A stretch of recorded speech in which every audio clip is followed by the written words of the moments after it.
College of Engineering and Technology. I welcome you, ma'am. Thank you so much. Manoj sir, please proceed. Yeah, Manmohan sir. Yes, sir. Manmohan sir. Yeah. Yes, sir. Yes, sir.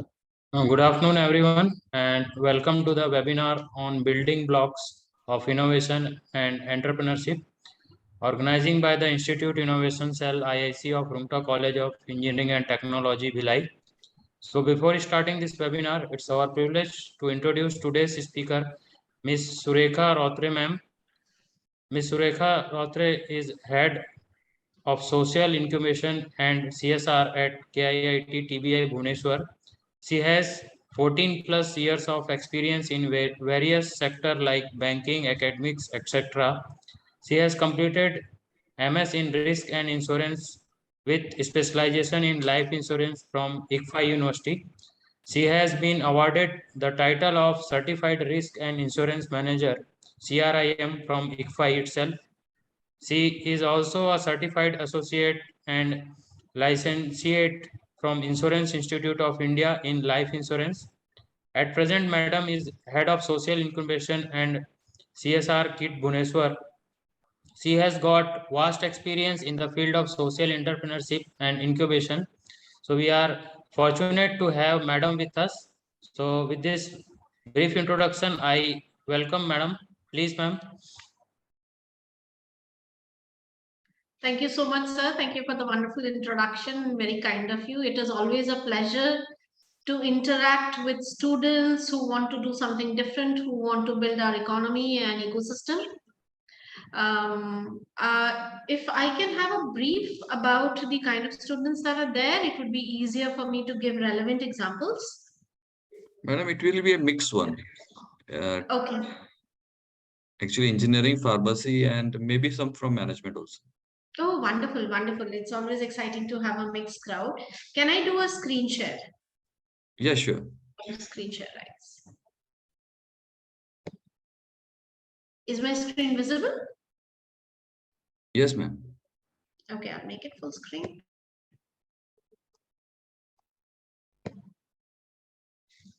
Is it visible now? Yeah, it's visible. Okay. So dear students, a very good afternoon to one and all present here, and it is an absolute pleasure to be addressing all of you, and I hope in this comprehensive 60 minutes that we will have with each other, I will be able to leave some elements of thought-provoking, exciting ideas that you can build on your already existing fertile minds. The youth of today are very, very observant of what is happening around them. And we just need to channelize their energy and their minds in the right direction to find solutions to our existing societal problems. And that is what all of us here truly believe. So what today I will be talking to you about is what is innovation, why innovation is the need of the hour, and how entrepreneurship can channelize this innovation so that the solutions can reach the society at large. And I hope that at some point we will get to interact with each other and I'll be able to understand what your thinkings are. Now, when we say the word innovation or innovate, the first thing is that comes to your mind is it has to be something new, it has to be something different, and it has to be something or some process or service that has not been tried yet, at least at a commercial level. And entrepreneurship defines the entire journey of translating that new or novel method or solution into something that is sustainable by making it commercially viable. So when I talk about entrepreneurship, we are saying entrepreneurship is the creation or the extraction of value for a particular thought process, value for a particular product, value for a particular service. So, or it is defined as the capacity and willingness to develop, organize, and manage a business venture along with any of its risks in order to make profit. Now, quickly giving you an example, I'm sure all of you there must have been aware of fruit juices. So we have a fruit, the farmer produces the fruit. Let's take an example of watermelon. So watermelon produced in the farms sells at 5 rupees a kg in the peak season. Before and after the peak season sells at 10 rupees, sometimes even 15 rupees a kg from the farmer point. Now, when it is procured by the vendors, they sometimes sell it directly, or sometimes might even make it into a juice, and you have so many juice stalls that are there, which are currently making juice. So when the moment you're making it juice, you're doing some value addition to it. And therefore, the price increases from 10 rupees a kg to maybe 50 rupees a glass, where your per kg you would be making 10 glasses, therefore the value goes up from 10 rupees a kg to 500 rupees a kg. Now, a very young and interesting person in Bangalore decided to make it eco-friendly. So instead of serving the juice in a glass, he served it in that kernel itself, the outer cover that is there. So that is the value addition. That is what we define as entrepreneurship, where he finds a novel way of presenting the same thing, thereby bringing up again the price of the juice and extra element while making it sustainable and commercially viable. That is what entrepreneurship is all about. Now, when we talk about entrepreneurship and entrepreneurship today being the buzzword in the ecosystem, not just in the world, but also in India, was as of now, from 2014, we have some 60,000 entrepreneurs who have registered under Startup India, out of which we have also 250 unicorns, which are projected by 2025. So it is a booming economy and it is a booming concept. So there is a myth around it also. Now, the first myth is that entrepreneurs are born, not made. That is so not true. Entrepreneurship is a skill set that can be procured, honed, and excelled through practice, through targeted learning. Again, the second myth that is there is entrepreneurs are undisciplined because they are always creators, they do not have a structure, they do not do things in a particular process, which is true. They try to jump the traditional line. But if you look inside or below that, they're very, very, very disciplined because they have to do an extensive amount of time management. Because they are multitasking, they have to be very careful with how they manage their 24 hours so that they get a maximized return. So they have to be very disciplined. The another myth about entrepreneurs is that individuals start companies, which is partially true. Individuals do start companies, but sometimes it is two people or three people who come together and start companies also. Now, the other point that is a myth is entrepreneurs are the smartest people. They need not be the smartest people. And if you take an example of a lot of entrepreneurs that you must have heard about, read about in the last years, and all of you who are interested in entrepreneurs, let's take, for example, Ritesh Agarwal. Who can tell me what Ritesh Agarwal is the name of the company, which Ritesh Agarwal is the CEO for? Anybody? Madam, actually, the participants can only chat. Put it in the chat. Okay, they can put the response in the chat. Yeah, also. somebody has chat. Yeah, Oyo has somebody has. Wonderful. Oyo. Yes, correct. Now, he is not the smartest person, but he had identified a problem area, which is the gap between average middle income people when they want to travel. They need to be able to find solutions which fits the budget, and he addressed that. Now, another very example of entrepreneurs who have been who has been able to make it very big, but may not be the smartest people there, is, let us take the example of the lady from Mama Earth. Who can tell me who is the founder of Mama Earth and has also come on Shark Tank? So those of you who want to be entrepreneurs, have seen Shark Tank, can you tell me who is the founder for Mama Earth? Anybody?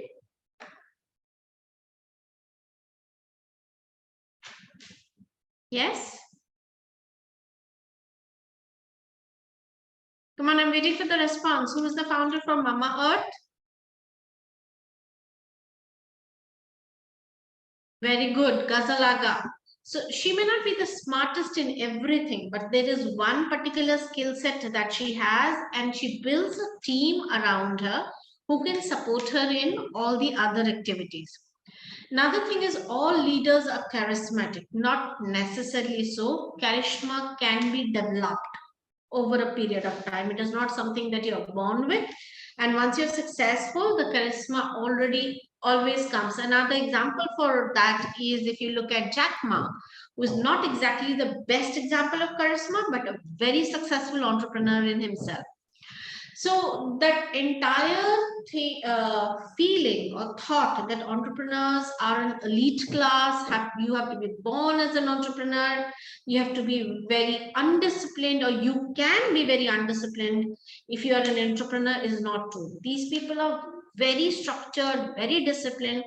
So all of you young people here who want to strike it out on your own, who want to create something, who have ideas that can actually solve a social problem, benefit the society, take the society to another level, must understand that all of you have a potential to become entrepreneurs, but you need to integrate discipline, you need to integrate teamwork to be able to grow.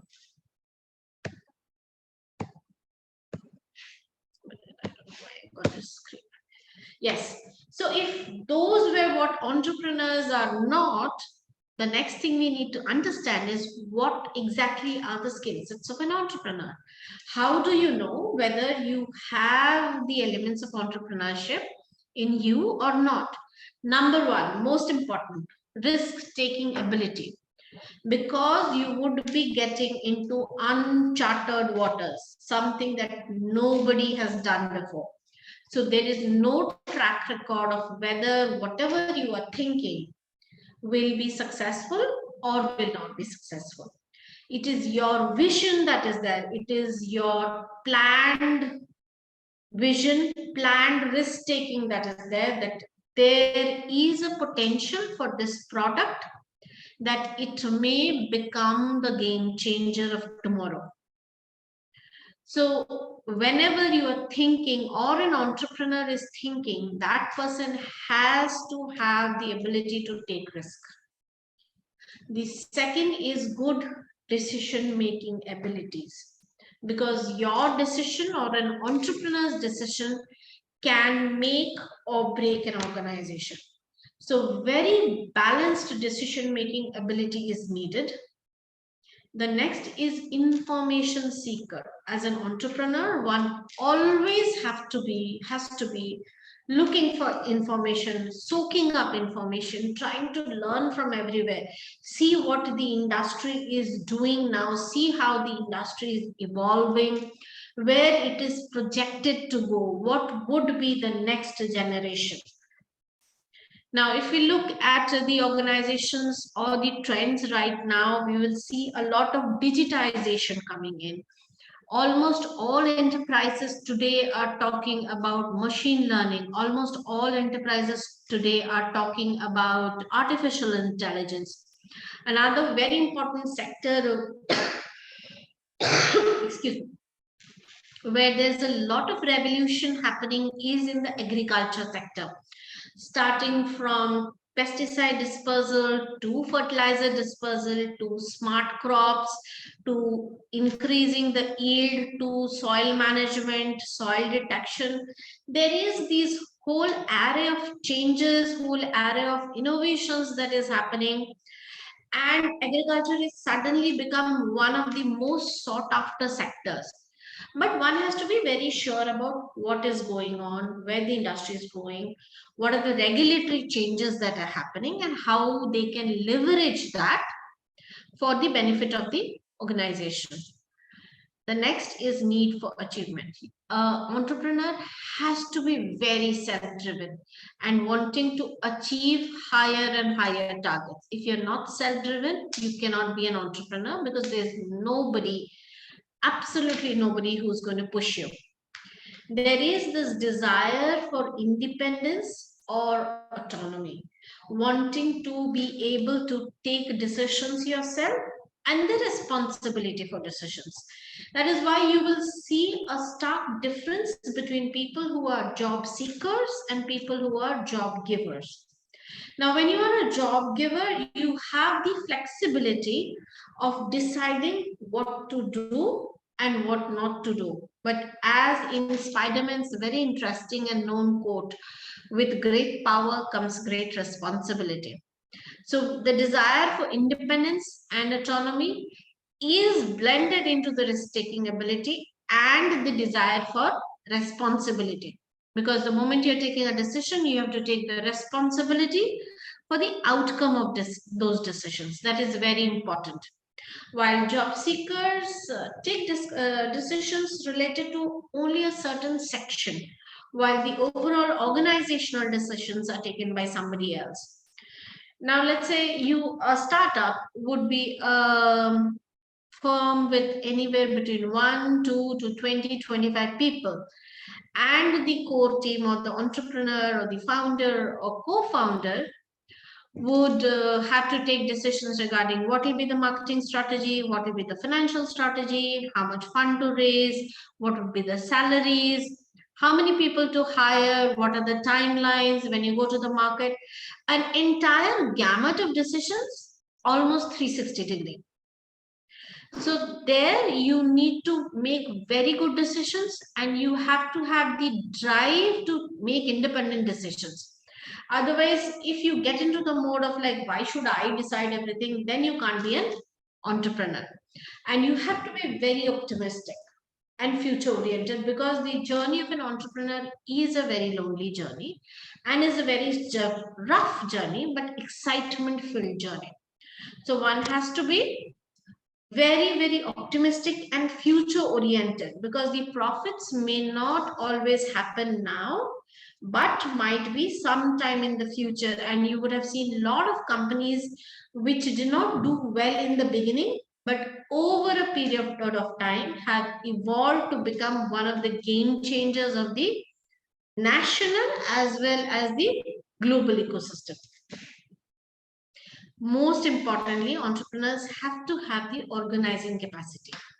So those of you who can put together teams, put together programs, put together functions, coordinate across all levels of people, from students to teachers, are the ones who have the entrepreneurial skills in you and should be able to take an idea or translate an idea into tangible realities in form of an enterprise. And while we're talking about that, we have seen a lot of innovators that are there and a lot of entrepreneurs are there. And it is not always necessary that a good innovator will be a good entrepreneur, because the innovation skills are research-oriented skills, which is absolutely a separate set of skills, while an entrepreneurship is more organizing skills, which is again a separate set of skills. So if you look at the innovation, we will have more scientific bend of mind. While we look at entrepreneurship, it will have a more organizing bend of mind. There are times when an innovative entrepreneur, which is one who also has a scientific bend of mind as well as an organizational bend of mind, happens. But there are a lot of cases when they can be parallel, not always blended into one. And that is always, you need to keep in mind that as an entrepreneur, you need to understand the concept, understand the problem, and you can have technical experts who can work on the technicality of the skills that are there. So let me give you a very interesting example of a case that we had. A young entrepreneur, he used to work with Grant Thornton, and then he gave up his job, came to India, wanted to do something new. And he'd been looking around, what do I do? What do I do? What do I do? How can I create an impact in the society? And he was talking to people, scientists.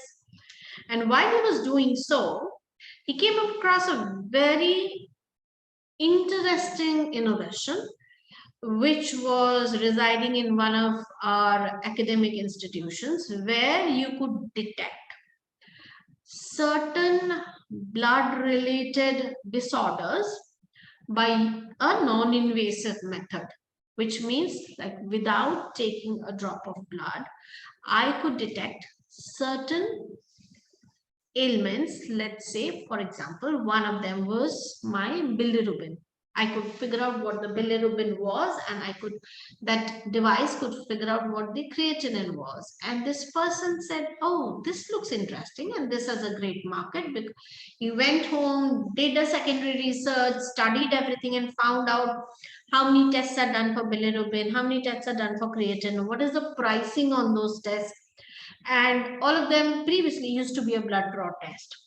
So what he did is acquired that technology and started working on it to make it better. And as his technology evolved, as he started working on it, he moved. So the base of this technology was based on spectrometry. As he evolved, the shape of the machine changed, the science behind still remaining same. He integrated a little bit of data science into it. And as it evolved, this device has today become one of the sought after devices in the country.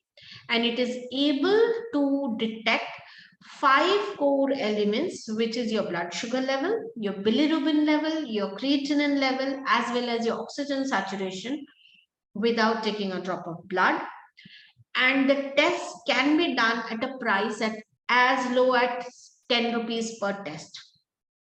So this journey, and now it is being used by several district primary healthcare centers across 3 to 4 states. The reason I told you this story is to tell you that innovation was lying somewhere. He was an entrepreneur, or he had the capacity to identify gap areas, find fitments, procure the technology, and take it to another level. This is one example of an entrepreneur. There are other entrepreneurs who do the entire research themselves, invent themselves, and then take it to the next level. So it can be any format, can be an idea or an innovation that you have made yourself, or can be something that has been done by somebody else, but you take it to another level and create an enterprise out of it.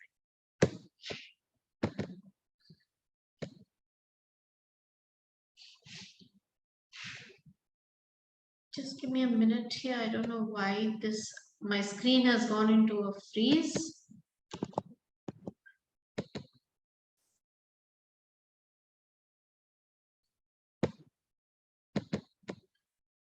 You can give me a minute.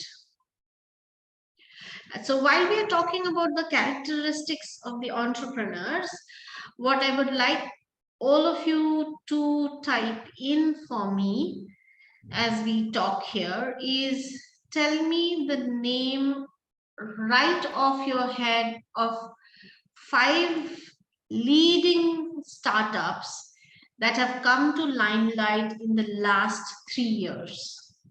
The fastest finger first. 5 startups that have come to limelight in the last 3 years. So obviously, Oyo, Ola will not count. They are very mature startups now. Anything that comes to your mind in the last 3 years? Quickly. I'm waiting for the responses in the chat box.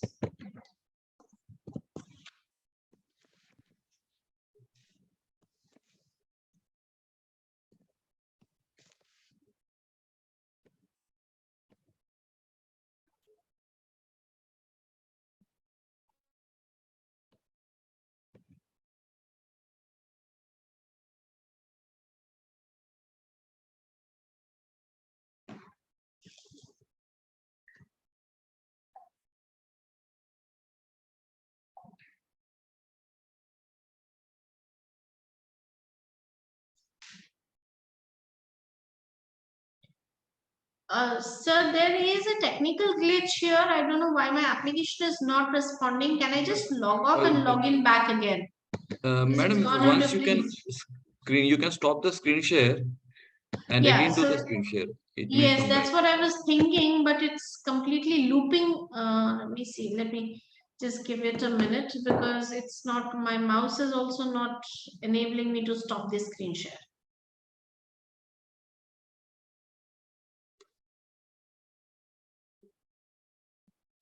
Yes, I think that has allowed me. I think I should be able to, I just need a minute more here. It's still in the loop, not allowing me to do a stop. But in the meantime, come on, end process.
Participants, just wait. Madam is rejoining back.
My apologies for that. There was some technical glitch and the No guys issues, ma'am. No couldn't hear. issues.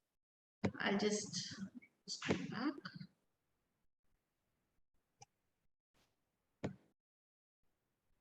Yeah, it's visible. Yeah, okay. Yes, like I was telling you, there's so many cases that are there. Some where the innovator is inventing themselves. Like I was visiting Vellore 2 days ago, and I met a team of young, enthusiastic people who were trying to design a replacement for skin tissue.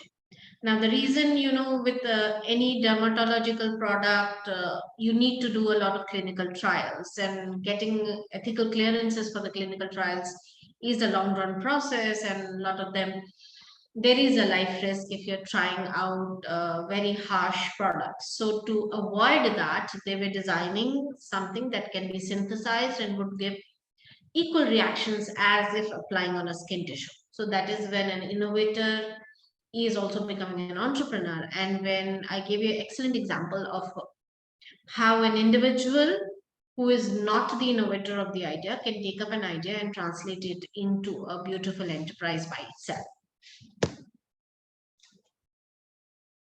Now, as an entrepreneur, one needs to first identify and evaluate the opportunity. What is the opportunity that is there? What is the gap area that is there? And we had an excellent opportunity when COVID happened. You would have seen so many new concepts that came in, so many new innovations that came in, because there were so many people who understood that this is a huge problem that has come up, which also opens up as an evaluation opportunity. So if you remember the trend that was there when COVID happened, and the ways and means in which we could detect COVID was initially a very, very certified way where you have to go to the doctor, get your samples tested, to what has evolved in the last 2 years to a stage where you now have kits where you can do a COVID test yourself. Use it, do it yourself kits are available. So that has happened because people identified that opportunity and were able to leverage it. We have so many solar boxes that were designed to sanitize the objects, food, particles, articles that were there. So that was another chain that was there. We had so many devices that came out which were hands free, where you can clean your hands, desanitize yourself. So, in different situations, an entrepreneur is one who is able to identify as well as evaluate the opportunity. Is there a possibility to monetize this opportunity while helping the society? And what is the time frame for which I can monetize? So once you have evaluated the opportunity, the next step is to develop a scalable business plan. A business plan that is not just sustainable but also scalable. And once the plan is in place, you next look at what are the different resources in terms of human resources, in terms of raw materials, in terms of compliances that is needed to translate this plan, which is on paper, into real time. Once you have that in place, like I also mentioned, that one man cannot build a company. You have to have a core team. You have to have team members, and that is when you build a good organization and to be able to manage that. As part of an incubation center where we see a lot of startups coming in, what we have seen is building is difficult, managing it is more difficult, because when you're building, you have a crisis of money, you have a crisis of manpower, so everything falls together. And if it is not managed properly, the moment that venture stabilizes, moment that venture starts making money, there is the infighting that starts. Money can play a lot of tricks. So one has to be very careful to be sure that the core team that you're building is very robust, has to be valued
Yes, so like I was mentioning, we have Startup India, an organization at the center which is ensuring that the startup ecosystem across the country is coming together, and they have schemes, value-added services, support systems on the national level, and then each state also has the support system at the state level to promote these startups. And what are these startups? A startup is a company which is working to solve a problem where the solution is not obvious. Hence the coinage of the term innovation, and success is not guaranteed. Hence the coinage of the term risk. It has to be technology enabled and scalable very fast. So startups come up with solutions which are not existing.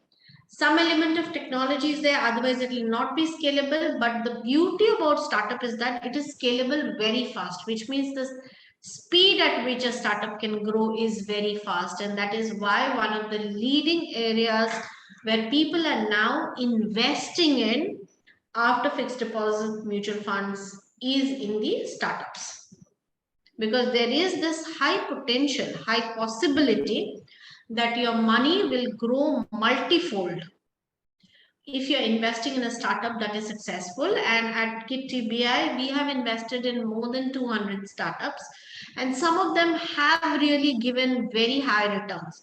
In fact, one of the earliest startups, which was FARI, started by three Kittians, I think in 2009 and 10, is now a unicorn. And when it exited, it did give us a 6 times return. Another very interesting startup that we exited right now is a company called Surekha, where we had invested, I think, 30 lakhs in 2017. We just took the exit this year. We got a return of almost 80 lakhs, which is a very good return. So this, because we are an incubator, we are not very greedy about getting a lot of money, but there are individuals who have made a lot of money, 10x, 15x amount of money. And that is why startups has been on the boom in India.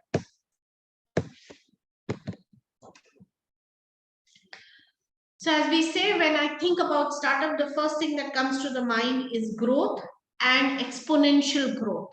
So it is designed to grow very fast because you're coming up with a new solution. And as Paul Graham, who is the founder of Y Combinator, stated, the only essential thing in a startup is rapid growth, and that is what differentiates it from a regular business. So this is a quick comparison of the growth path of a startup versus the growth path of a small business. With a small business, because there is an existing track record, we know how it will grow. The industry has already been mapped. You know the journey, so the risk is less. But with startup, because the journey has not been mapped, you can see it usually has a hockey stick level of growth. So you go down, and once you start scaling, it is an exponential growth that is there. A quick comparison. Screen is not shared. Screen is not shared. Okay, Yeah. give me a minute here.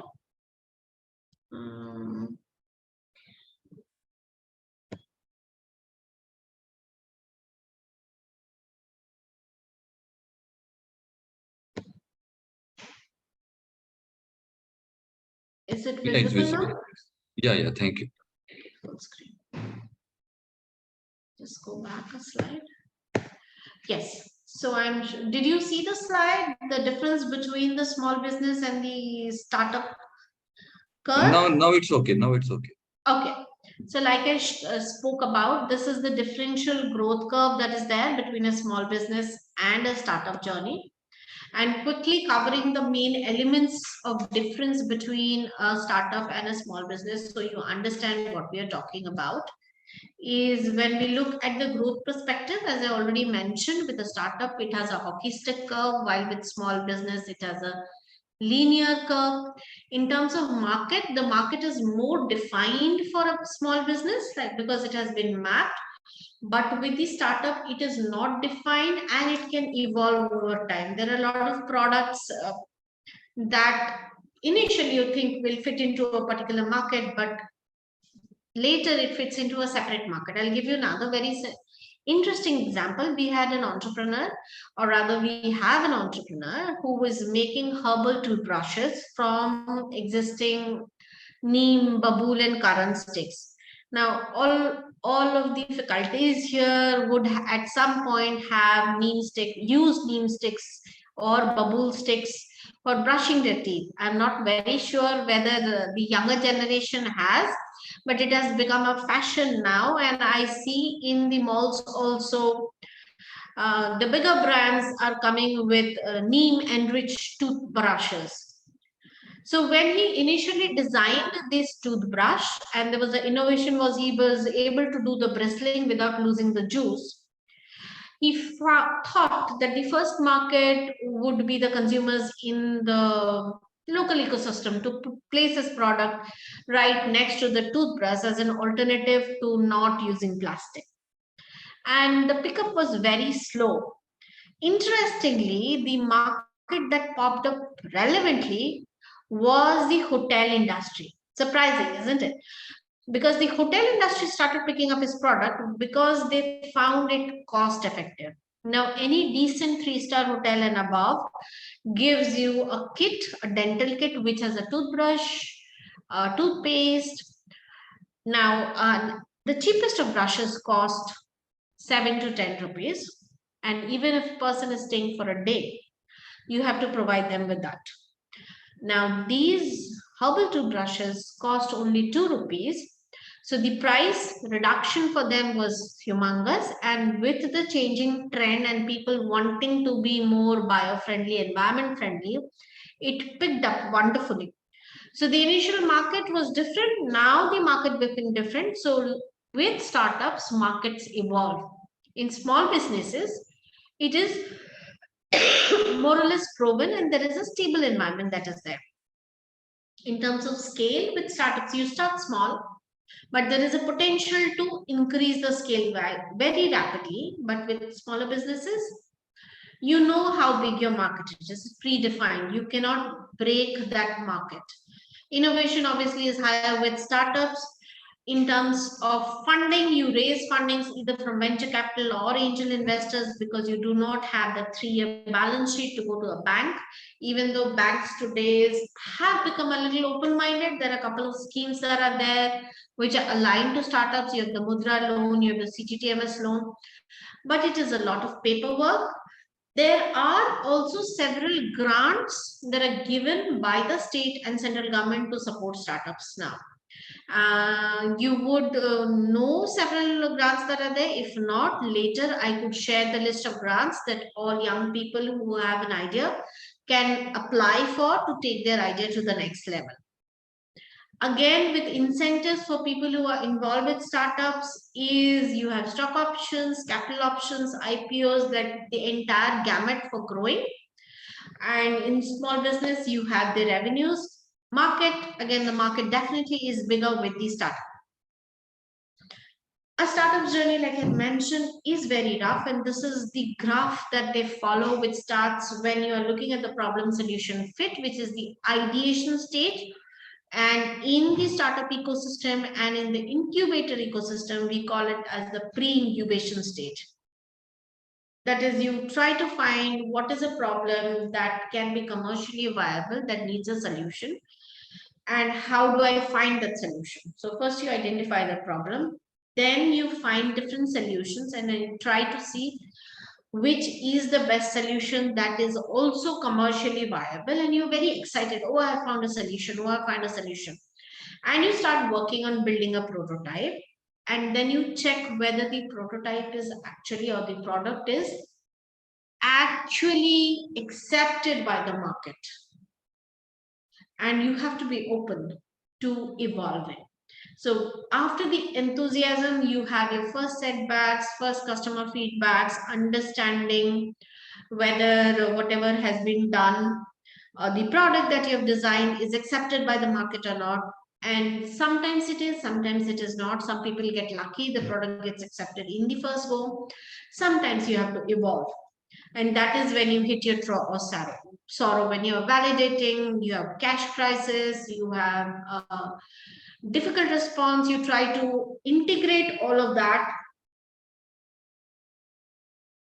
into the product. And while you are working on it, you have your wiggles of falso, which is abhi ho raha hai, abhi shayad nahi ho raha hai. And as you flow forward, once you have your first major client, it is an upward journey from there. You would have hiccups, but not as bad as this initial stage, which is between validating your product in the lab to validating your product in the market to having people pay for your product. That is the greatest litmus test. When people are willing to pay a certain amount of money for getting these services, for getting the benefits that your product is offering, and to repeatedly pay for it. Not first time out of curiosity, second time because it is actually adding value to their lives, and then repeating that. Once you're able to get that in place, it is an upward journey from there. So while you go through all these different journeys, it is very important to have your commitment in place. It is very important to have your vision in place. That is why if you're looking to start a startup for making money, wrong reason, you'll not be able to go through that entire rigor. Just because I don't want to work under someone, wrong reason. I want to be called the CEO of a company. It is very charming, gives me a new hep feeling, or because I'm not getting a job, so might as well do a startup. If you're wanting to do something because of these reasons, they are absolutely wrong reasons, will not let you stay focused, will not let you go through the drive. So it is important, essential that you have your vision in place and you really want to solve a problem when you are making a startup, because it's a very rough journey. Exciting, but rough, with a lot of benefits at the end of the tunnel. Said, solve a problem. That's the reason to start. And every startup began with idea. You can look at Google, you can look at LinkedIn, you can look at some of the upcoming startups that we have in our very own country. You can look at Nykaa, you can look at Sugar Cosmetics, you can look at Lenskart, all Shadi.com, all these startups that are there have identified a problem that is faced by the masses and tried to solve that problem. And thereby they are there where they are now.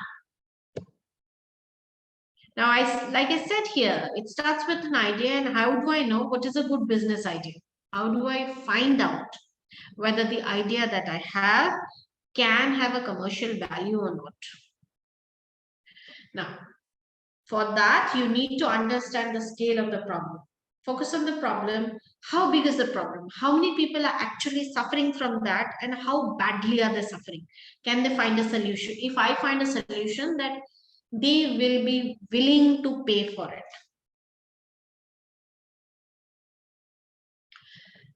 While you're going through all these business ideas, finding the solution, this is just a matrix to show that you will get a lot of solutions. You need to document all of that and then evaluate them to see which is a good solution, which is not a good solution. And so when you do a matrix of the quality of the solution versus the quality of the problem, you have to do a high right here, which is you find a high quality problem, match it with a high quality solution, and you will have a good business idea in place.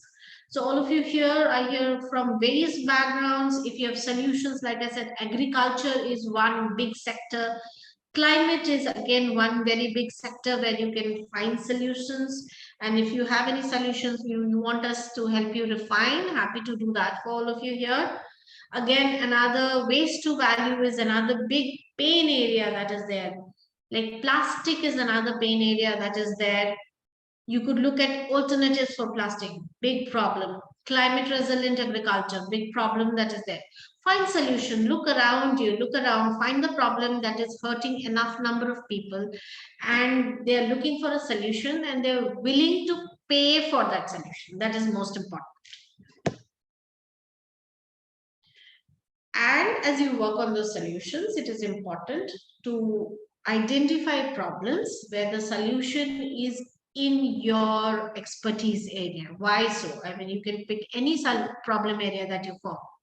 But if you pick something where the solution is in your area of expertise, it is easier to put it together, easier to put the team together, and to be able to analyze the hiccups that is coming, because you will understand the industry better, and you would also understand the evolution of the industry or the market better.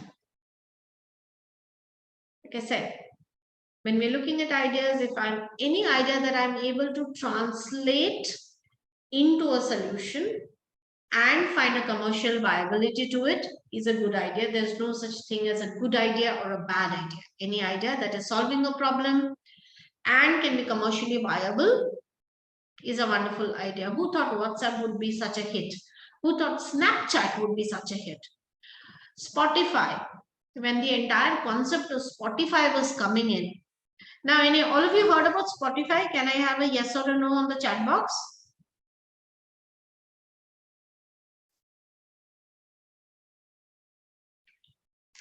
I have also 3 questions here which I'll address at the end of the session. So nobody thought Spotify would be a big hit, but today if you open the app of any generation between, let's say 15 years to all the way up to 45 years, would have that app. So find a problem area, find a solution, see if it's commercially viable, experiment in a smaller space, yes, scale. So small solution, perfect it, build it to scale. Now, when you're working on these, sometimes ideas that look good at the first glance may not be the best idea. You always have to be experimental. Looks good at first glance, somebody else has already tried it. Please experiment, please keep your eyes open. Like I said, information seeking is important. Talk to people who are experts in that industry. Vet your idea. And what entrepreneurs usually have this apprehension, if I tell my idea, somebody is going to steal it, which is understandable but not always true.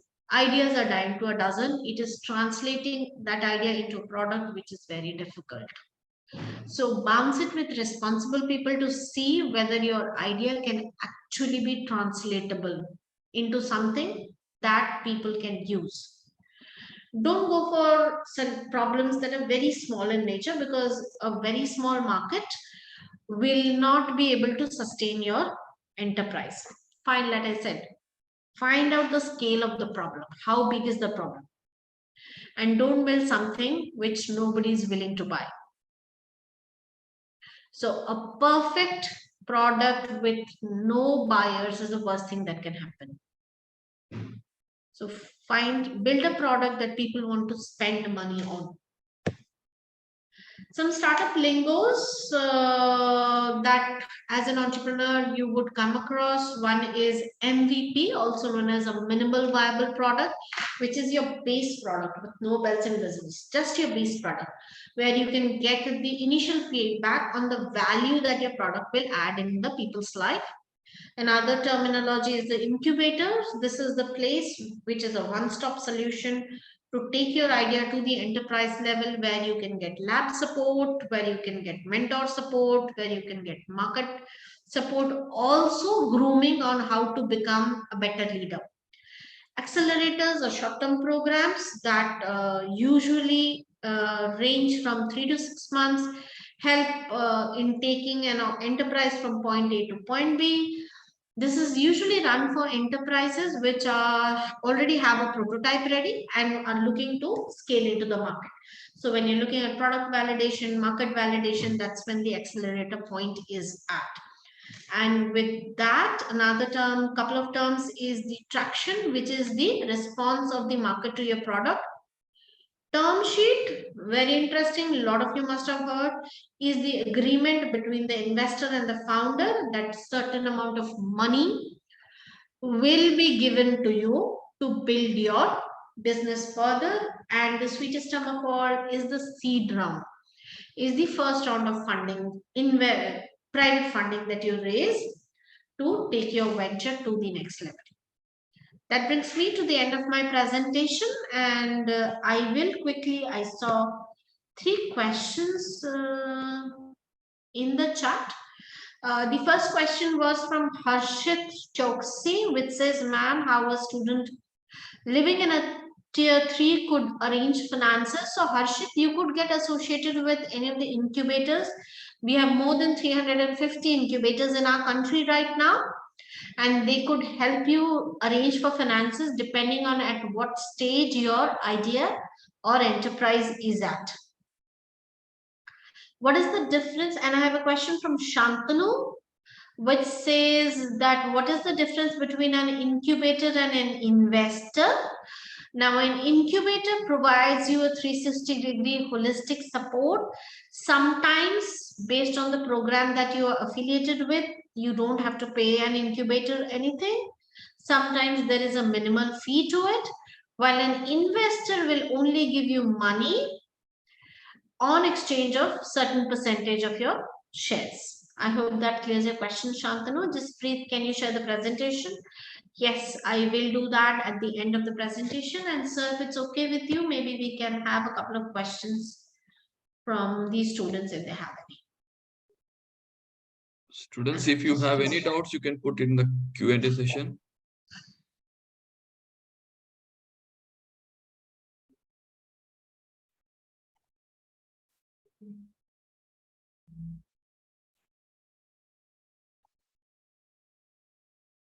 I think so, madam, they're done with the question. Okay. Thank you, madam. It was a wonderful presentation. Thank you so much. It will be definitely useful for our students who are wishing for entrepreneurship. And definitely there is a lot of avenues available now. It's a blessed period for students who are wishing for entrepreneurship and to implement their innovative plans. And this is the period which will never come back. They have to utilize it to the maximum, because there are so much of helping hands available and opportunities available.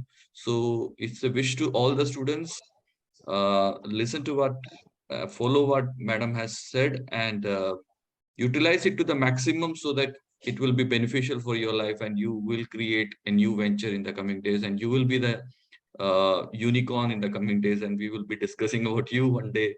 That will be a day which will be coming for you all. So thank you all. Thank you, madam, for this wonderful presentation and sparing your time with our students. And I request Rakesh Himte sir. Sir, are you available?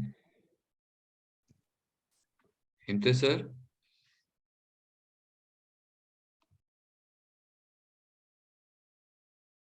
I think so. Himte sir, maybe busy with some work. So thank you once again, madam. We will definitely be connected with you, and hope to have more lectures and more guidance and support to our students in the coming days. Yeah, Rakesh Himte sir, please. So thank you, Surekha ma'am, for your wonderful session. I was listening throughout your session. आपने कहाँ से आए, how to become an entrepreneur से लेकर के many live examples of the industries. So really fantastic session. Thank you so much, ma'am, for sparing your valuable time. Thank you so much, sir. Thank you. Participants, we are ending with this session. Thank you all for joining.